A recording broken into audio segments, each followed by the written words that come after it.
All good? All right. Welcome, everybody. Is this on? That was the question. Now it's on. Yes. Welcome, everybody, to our English Future Speaker Series. But it's actually now the English and Digital Culture and Design Future Speaker Series. But I want to start with a brief announcement before I introduce our guests to kind of point to the crossover.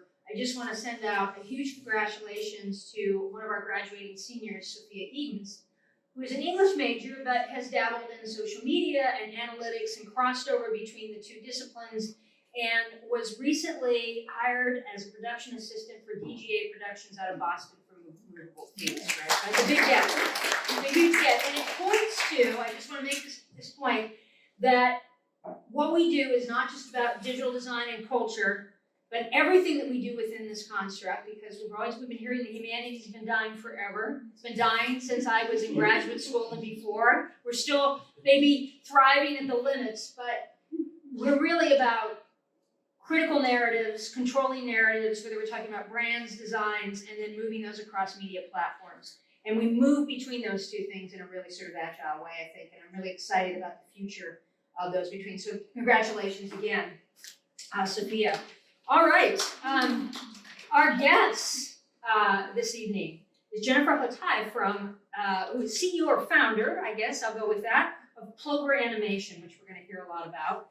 She describes herself as a metaverse builder, an artist, a creator, a mentor, and my favorite, and I'm hoping I'm gonna be able to add myself to this list by the end of this year, survivor. In this new job as chair of English and Digital Culture and Design. She has experience in graphic design as the owner of Print and advertising and creative services company. 20 years plus of Adobe creative software experience, from designing game characters to creating advertisements for business. But this latest venture, Plover Animation, is about partnerships with some organizations and entities that I think you'll recognize in terms of working in the metaverse and animation. And it's just, I think it's really empowering for me to see her presence in Myrtle Beach and what she brings to our community, not just our educational community, but the community at large. And with that, I give to you Jennifer Hotai. Thank you very much for seeing us this evening.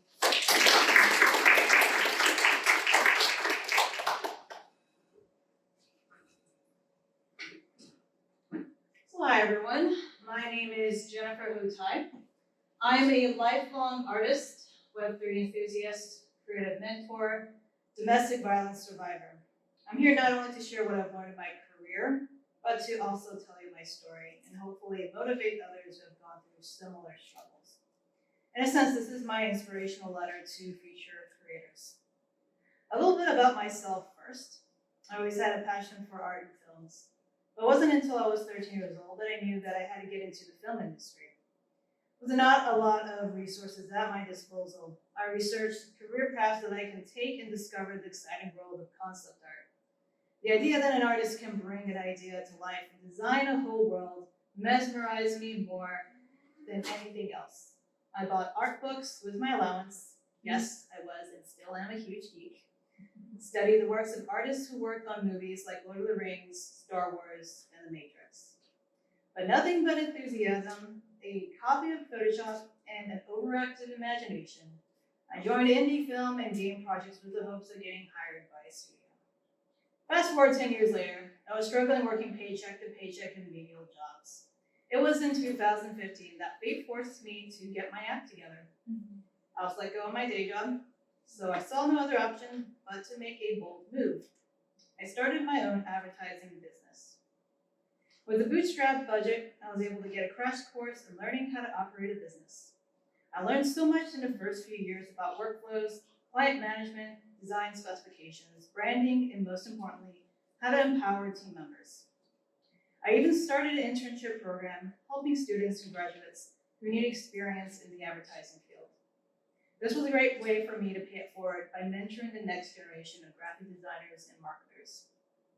I've experienced and endured many challenges through my creative career and personal life.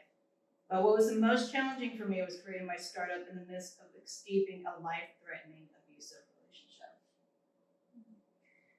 Going through domestic violence was the most horrific experience I've gone through in my life.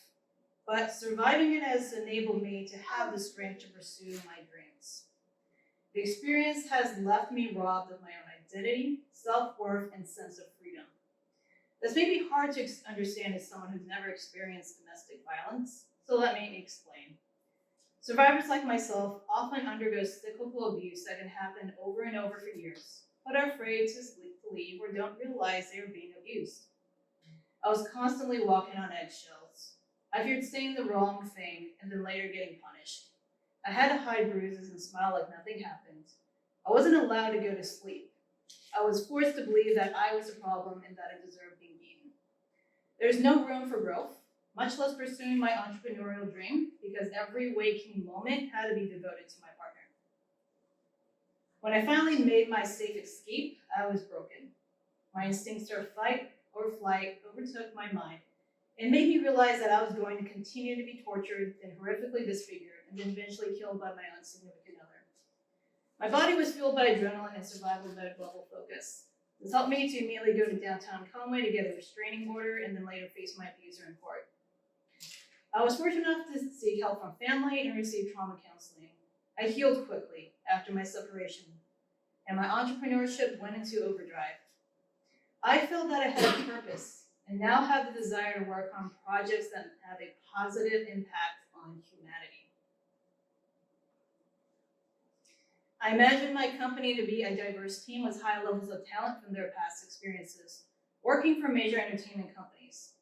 I made sure that my company had core values that reflect the positive impact that I envisioned and strengthened the purpose of our work.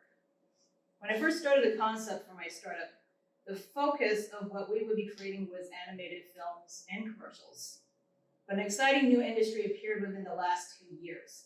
It would reshape the entertainment industry, financial institution, advertising, education, fashion, and basically every other sector.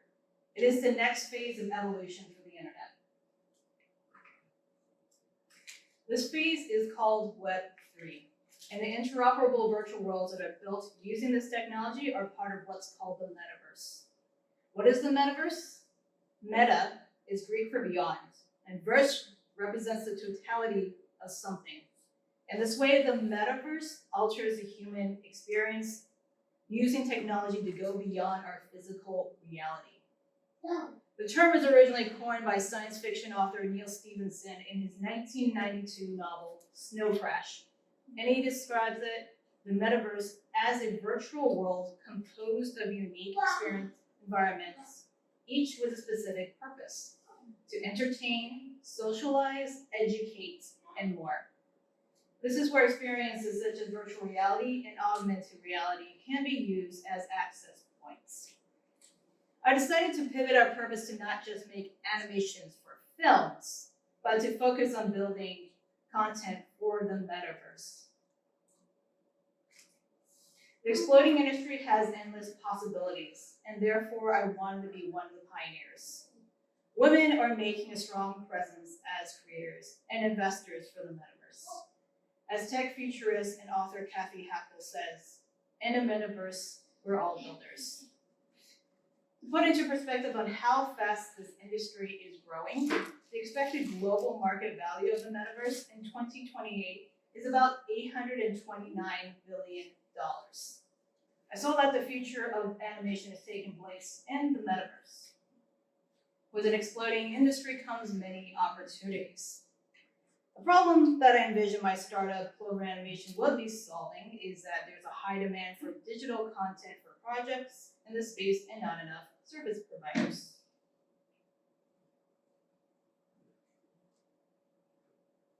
One of our first projects is for the nonprofit Nobody's Listening, an organization that raises awareness about the Yazidi genocide in 2014. We built this in Outspace VR, a free-to-use metaverse platform by Microsoft that's accessible on either a browser or VR headset. To give better context, here's a video that we created that explains the background. In August 2014, the self-declared Islamic State ISIS launched its attacks against Sinjar district in the Nineveh governorate of northern Iraq, home to the Yazidi religious group. Acting with an intent to destroy the Yazidi community, ISIS killed men and boys over the age of 17 who refused to convert to Islam, indoctrinated men, boys over the age of 7, and forced them to commit attacks against their own community, killed older women, sexually enslaved women and girls as young as 9, and destroyed Yazidi shrines and temples. An estimated 12,000 Yazidis were killed, either by execution or starvation and dehydration during ISIS's occupation of Sinjar, and 6,417 Yazidis were kidnapped.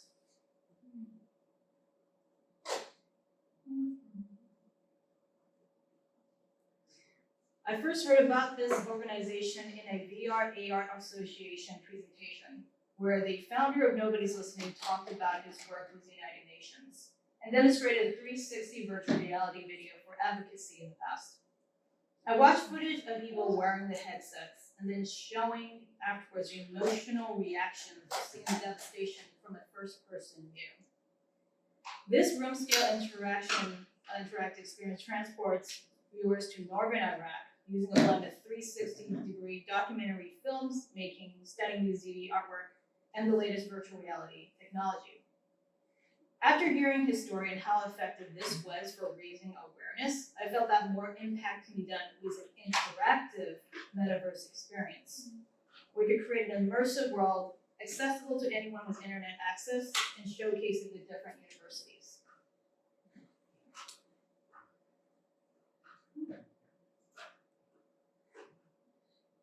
This one is an interesting one. It's like Mute him there, that was the founder talking over it, but I'll keep it silent here. Working with our team, we recreated their real-life gallery by building in the game development software Unity and constructing the world in Outspace VR. We gathered the artwork by the survivors who captured the trauma they endured through painting and displayed them alongside photos and 3D scan artifacts, a process called photogrammetry that looked hyper-realistic in VR. A small theater is placed in the back of the gallery building, shown here, to host discussions and play educational videos. Yazidi-inspired temple spires were built and placed around the gallery building, surrounded by a desert landscape created to look like Iraq. The most unique element to this experience is an interactive tree that uses MRE, mixed reality experience technology, to allow visitors to place a call to action ribbon of their choice, which is based on the Yazidi culture of placing colorful ribbons on trees. This took about 2 months to complete, and the end result has been very impactful for visitors. We're currently holding guided tours for metaverse educators and enthusiasts and plan to present to academic institutions around the world. This project not only serves as an innovative tool to educate people, but also serves as a case study for the metaverse being used for human rights issues. Being able to work with partners on projects that focuses on topics like human rights happens when you join communities and reach out to founders who resonate with your values. There are many entries in the metaverse now where you can have a creative background. Projects in Web3 require skilled writers who can develop the lore, scripts, and guidebooks for the mechanics of economies and communities.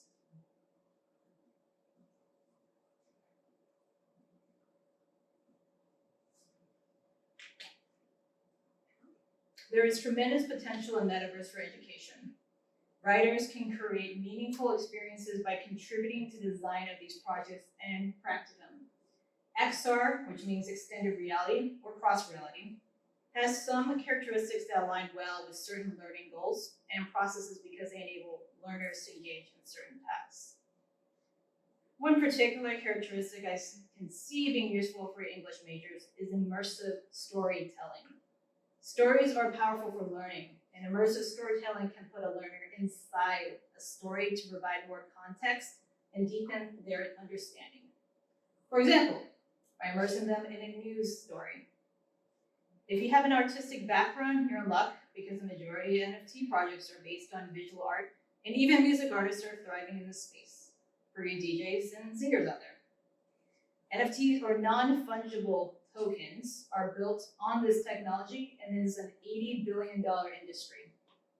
You'll need to be well-versed in using the latest and ever-changing tools when it comes to working in the metaverse, gaming, animation, or film. Shown here are commonly used software for world building, Unity and Unreal, and design suites like Adobe Creative Cloud. Being a strong communicator is essential for managing any creative project. So not only should you familiarize yourself with writing software, you should be strong in collaboration apps. Emerging now in workflows is artificial intelligence. These are new tools being released at an exponential rate, like mid-journey AI art generation. So you need to adapt quickly.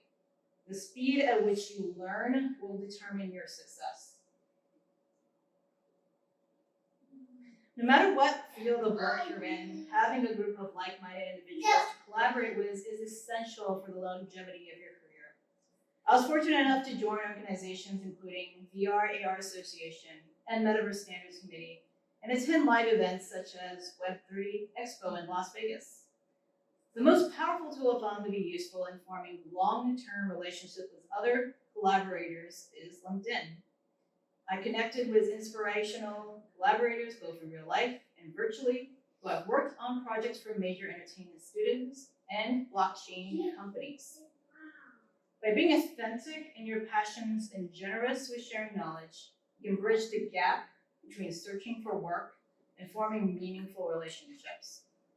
This takes skills in creative writing, basic graphic design, public speaking, and market research.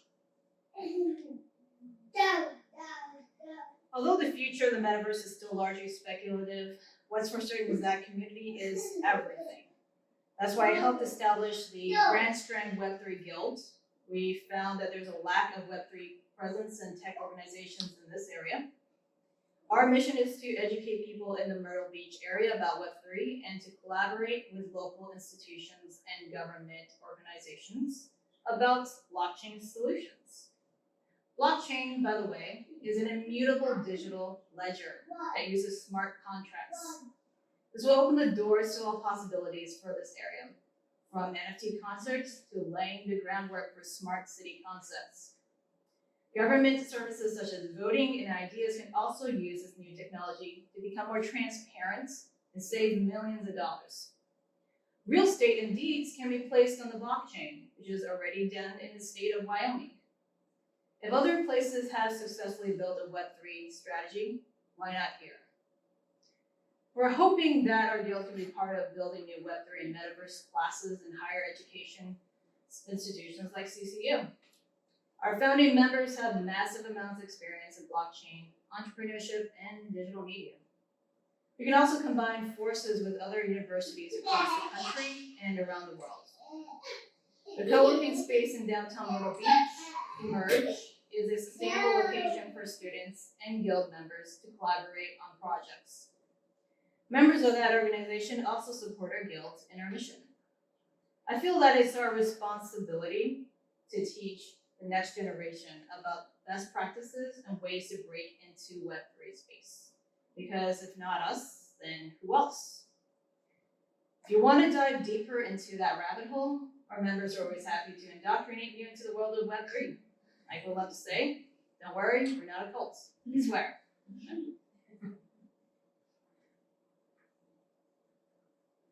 It's a healthy habit to be curious about what's being built by other creators. Visit new places, walk into an immersive art experience, watch new shows, try new foods. Take the time to learn new skills and explore different perspectives. You'll need as much inspiration as possible for your crafts, and they can come from unexpected places. Work on projects that bring you happiness. Life is too short to not enjoy being creative.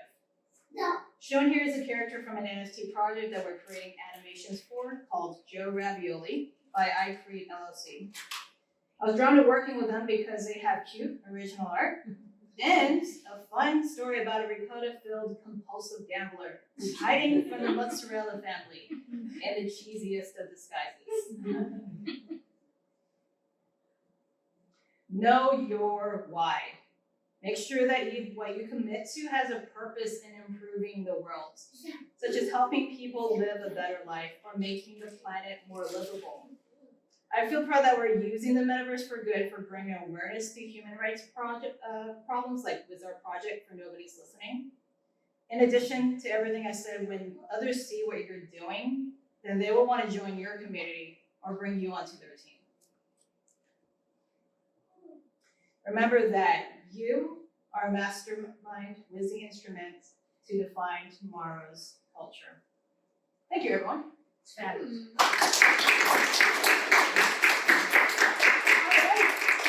opportunity to ask questions. Open things up a little bit. We have a mix of folks here. I have a question.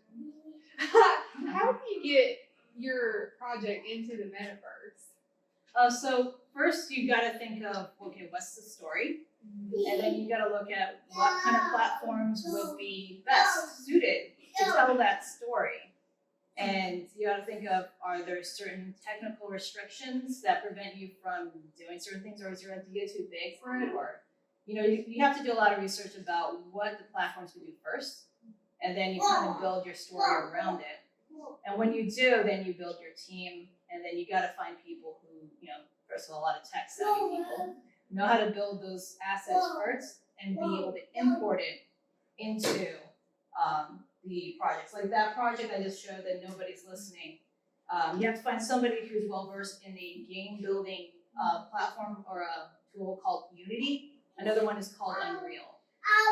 Unity is usually easier to use, and that's more of an entry point for people who don't want to spend $1 million and work on a AAA TV show or a game. It's usually best for mobile games also, and something simple. And then when you get that person, then you got to be able to coordinate them and launch it within that particular metaverse platform. But I highly recommend Space VR because it's easiest, and then it's free to use, and it's the most accessible for people, no matter what device that they use on there.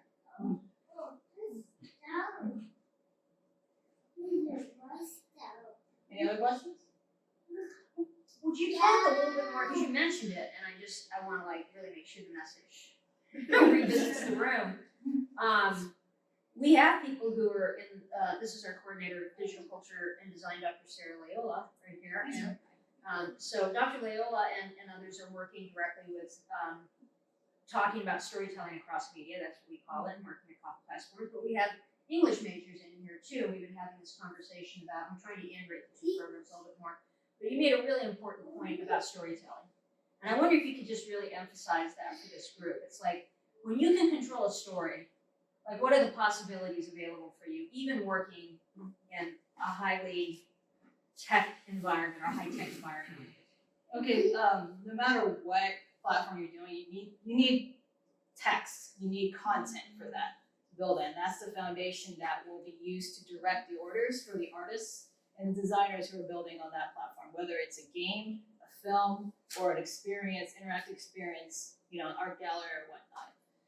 Usually those people who are writing a interactive story are explaining the steps that the player has to go through and what is triggered and what happens on there. So a lot of times they are laying down the blueprint for it. So if you show aptitude in being able to show your knowledge of being able to interact with certain elements in the world and knowledge of what happens within that experience, then you do well in that.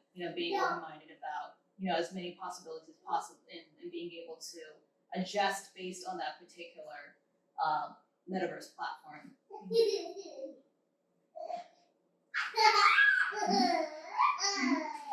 Yeah. I have kind of a technical question. Could you help me better understand how blockchain differs from? Sorry. Let's get into this. Yeah. I'm interested in this sort of thing. Versus older sort of server models. And what I'm getting at is, I went through, I started grad school right after Second Life became really big, and there was this massive rush for everyone to get on Second Life and teach it. All the universities had to be represented there in that virtual environment, etc. And I'm thinking this is different, obviously, in some really significant ways. And I'm wondering how blockchain makes that thing different. Does that make any sense? How it makes it different compared to games like Second Life? Yeah. Okay. Yeah. So yeah, technically, Second Life is not really a metaverse. A lot of games out there being called metaverses, but they're not. in order for it to be considered to be a Web3 application or on the blockchain, is that there's an economy built on it.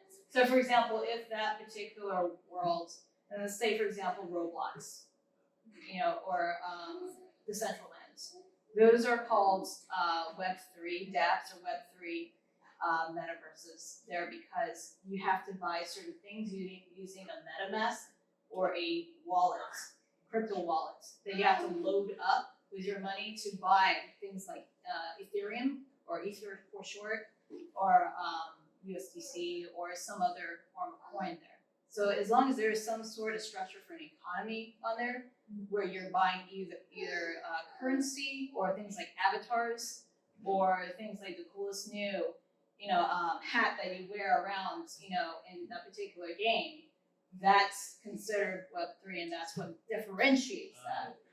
Yeah. And another to clarify the blockchain there, it's supposed to make things more transparent because it lists who bought that item, when it was bought, and it's immutable. And that term means that no one can change that right there without it, completely messing up the whole system. So that's why it's a great new phase of electronically recording events or transactions. This is why it's affecting the financial industry greatly, because it eliminates the need for banks, basically. Eliminates the needs for big institutions. When you can have all this chain of events that is showing the whole list of different things that happen within once you purchase a certain asset right there. So that is the technology behind the economy behind those worlds. I have a follow-up question. So I just somebody was telling me about Urban once and how Urban is this revolutionary Web3 tech that's going to change everything. Blockchain wallets, and it got me kind of interested. But I do think this is the future, as they say, and I'm wondering how the humanities can play a part in it more sort of broadly. Could you go back? You had a slide. You don't have to go back to the slide, but there was a slide that said someone sold a house in South Carolina. Oh yes, NFT. Yeah. I was super excited to share that news with Yeah, everyone. could you explain the context behind that? And how much is it worth now?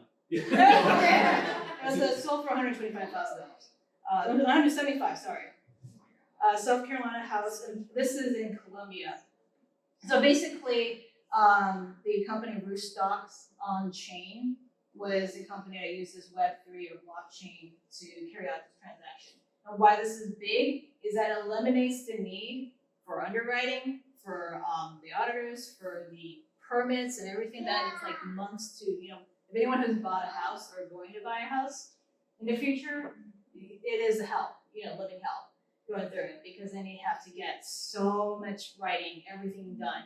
And this person probably took maybe just like days to get this done, and they have that house using a wallet, the crypto wallet, to buy it, because they turned that house into a company, and then that company bought an NFT, and then that person who bought the home bought the NFT, therefore owning the rights and the deeds to that home. So you eliminate all the middlemen for buying homes. So you imagine how disruptive this is for the real estate market right now. This is happening. Yeah. Right. Was there a worry with, because the blockchain just switched away from peer-to-peer verification, right? Or at least I think Ethereum did. Ethereum, yes. Yeah. Is there a worry that it's going to get more centralized and there's going to be issues with that, especially for, I guess you would call this industry? I've heard mixed speculations, because it's all speculations right now. Right. Because like any major new thing happening, there's going to be some centralizations. And a lot of that is happening with these DAOs, or basically these are organizations that are structured like co-ops, in relatable terms right there, where everyone has voting rights in a particular organization. And then it's going to centralize around those, the strongest of those blockchain companies. Like Coinbase? Yes, exactly. So it's something that we have to wait and see for tell, and see what happens. And it's been a bear market right now, so a lot of things have been changing a lot, so. I mean, what's your speculation? I think it's gonna be a hybrid. You're gonna see a little bit of mix above because the whole spirit of Web3 is to get away from the old traditional, centralized systems that were controlling too much of it. I know, I just kind of worry that it's going from the Fed right back into the Fed. Yeah. They have this Right. I don't know, that's kind of my concern, when you get names and faces and companies, it's like I already feel uncomfortable with Coinbase owning the code, and they can just take it from you whenever they want. I mean, you look at the truckers rally in Canada, all those crypto donations was essentially frozen. I don't know, it's scary. Right, it all depends on what our government and other countries' governments decide to do, whether they adopt that. And then that'll be real interesting to see if they have control or oversight about a lot of things that they did. Like for example, if you have, recent news, Kim Kardashian had to pay fee of over, I think it was like $2 million to the SEC, because she violated a rule of, selling, a particular coin which didn't have, the rights to ownership. You cannot violate anything with the government, no matter how great, you're trending or how great the coin is doing. They have certain rules and oversight in the end. So it's best if, you follow by those certain rules. And so we'll see if there's a combination, see what they decide to do, really. Yeah. And along with any of institutions, whether they adopt it or they try to go against it. And most of them who are smart are not going to go against it because they just want to be phased out in the end. Yeah. So you're based in Myrtle Beach. Mhm. And so could you kind of give us a little bit of insight into some of the projects with both NFT, blockchain, VR that are percolating with your team? And maybe what are some of the hesitancies and it's pushback from maybe business owners or entrepreneurs, those hurdles that you have to kind of go over before thinking about how you have to pitch it to local business owners who might have to survive the pandemic and are very used to, brick and mortar, very traditional business practices. How do you see the kind of innovation influencing, the Web3 culture in Myrtle Beach? Right, so this was a big problem. You're talking about friction, which is the ability to onboard someone to new technology.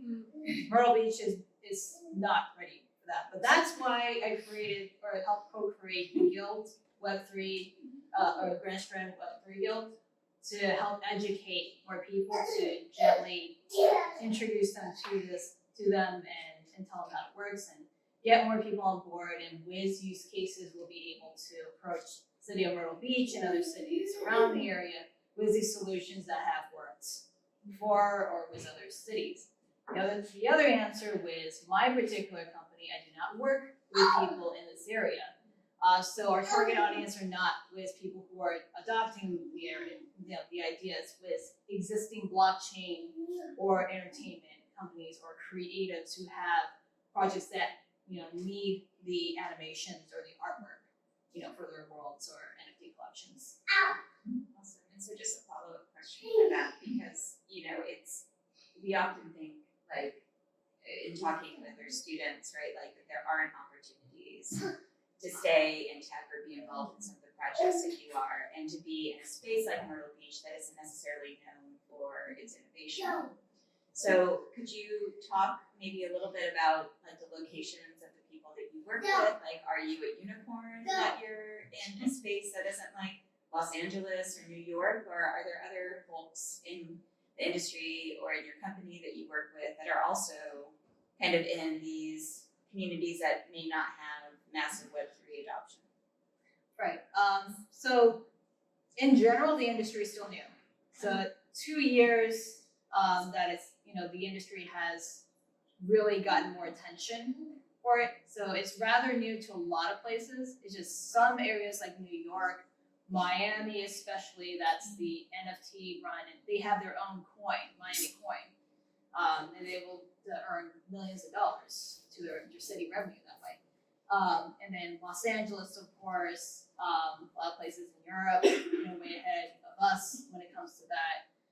So as far as being called a unicorn, we are that, and that's why the Guild is the only organization in this area, the first and only, to really want to approach that and educate people and say, hey, this is what it is and this is what it can do, and here's some things that we can do to collaborate and work on projects together to get you used to this world of Web3. Every one of my partners and clients that I work with are either in Canada or those major cities, LA, New York, etc. So they're more accustomed to being able to network and be able to find other people in that space than I am, in this particular area. But I have encountered a few people, like at a recent convention I went to, where other people are wanting to include more Web3 into the curriculum of certain schools and universities, and we discussed, okay, we can probably connect our different universities together and be able to teach them by including some programs into a plan and approaching them that way. So that's really the best way to do, is be able to have blockchain companies or just anybody in the Web3 space be able to help and contribute to educational institutions, and to be able to slowly introduce them through just nonprofit organizations and like meetups and groups and events. Like I really want to in the future have like a concert for NFTs, and that was something that totally hot right now. So I was like, yeah, let's do it. Yeah, so that's one way to introduce people to that. That's more open to having people to adopt that. Being able to have a crypto wallet and show an NFT to go into a concert is one of the easiest use cases. Yeah. I know Kyle had a question, you had a question, I don't want to go out of sequence, but just as a follow-up to that,